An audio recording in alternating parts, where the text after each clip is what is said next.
Bonjour à tous, nous allons voir comment utiliser un outil un peu plus sophistiqué que les outils par défaut de YouTube pour diffuser en direct et en streaming un cours.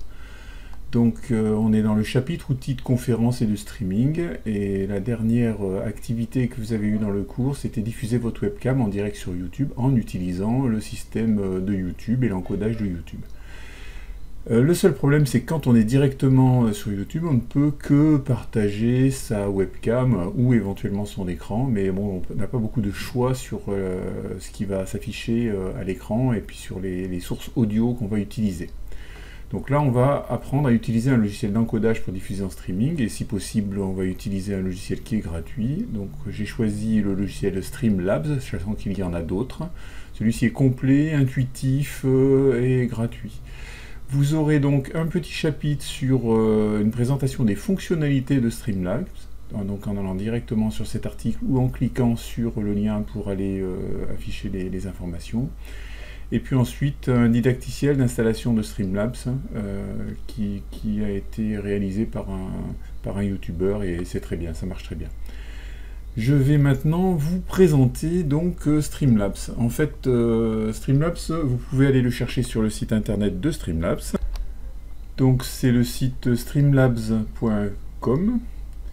Vous pouvez télécharger le programme qui est assez lourd et qui est assez complet. Hein. C'est un gros logiciel qui fera 200 mégas. Donc je vous laisse le télécharger, l'installer. Vous pourrez aussi vous loguer et configurer votre compte sur Streamlabs avec tout un tas de fonctionnalités, notamment les possibilités de diffusion de vidéos. Après installation, Streamlabs se présente comme ceci. Vous avez une fenêtre qui correspond à ce qui va être diffusé. Ici, un petit témoin qui montre le niveau des sources audio, donc le desktop que j'ai désactivé ici, c'est le son du PC. Si vous écoutez de la musique sur le PC, ben, ça sera ou non enregistré. Le micro, moi j'en ai deux, donc en fait il y a celui de la webcam et puis celui avec lequel je suis en train de parler. Vous pouvez paramétrer l'intensité pour que ça ne sature pas, mais que ça soit quand même bien fort. Et ensuite, vous allez rajouter des sources, en fait. Donc ça va chercher des sources, des flux de données qui viennent de votre ordinateur, qui peuvent venir de la webcam. Donc dans ce cas, il y aura de l'audio et de la vidéo. Vous n'êtes pas obligé d'utiliser l'audio de la webcam, ce que je fais d'ailleurs. J'utilise la webcam pour m'afficher moi, mais en fait, je n'affiche pas l'audio de la webcam. J'ai paramétré la webcam pour aller chercher l'audio d'un autre micro. Et donc vous rajoutez ces sources, donc vous cliquez, vous choisissez une source, et vous avez tout un tas de possibilités, avec des widgets, et les sources principales sont bien sûr les sources de capture d'écran, donc je vous encourage à capturer votre écran, c'est assez pratique pour faire des démonstrations, et puis bien sûr vous aurez les périphériques de capture vidéo pour votre webcam, et vous avez aussi la possibilité d'entrer une entrée audio. Et un truc utile aussi, c'est les textes. Vous pouvez paramétrer et afficher un texte qui va être inséré sur votre vidéo. Pour exemple, je vais afficher l'affichage de la capture d'un écran, d'un de mes écrans, parce que je suis en multi-écran. Vous pouvez choisir l'écran. Donc ici, en fait, ça finit en cascade, c'est parce que je suis en train de capturer ce que je suis en train de capturer. Vous pouvez changer la dimension et la position de votre capture d'écran.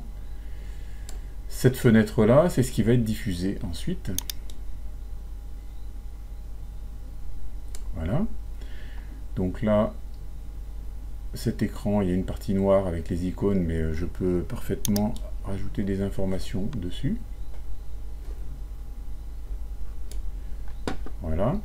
Je peux capturer ma webcam et lui donner une position affichée ou non.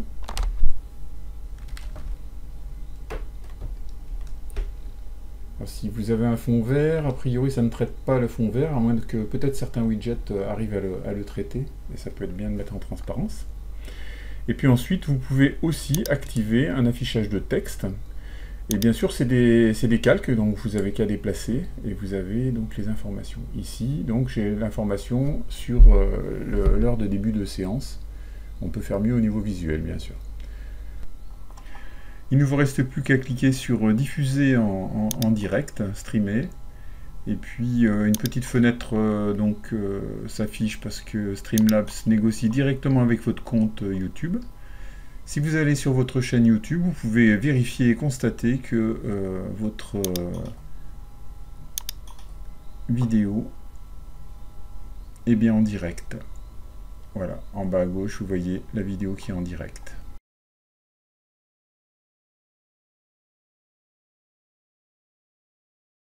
Voilà, j'espère que cette petite vidéo vous donnera envie de télécharger, d'installer et puis d'utiliser Streamlabs. Et puis, bonne utilisation.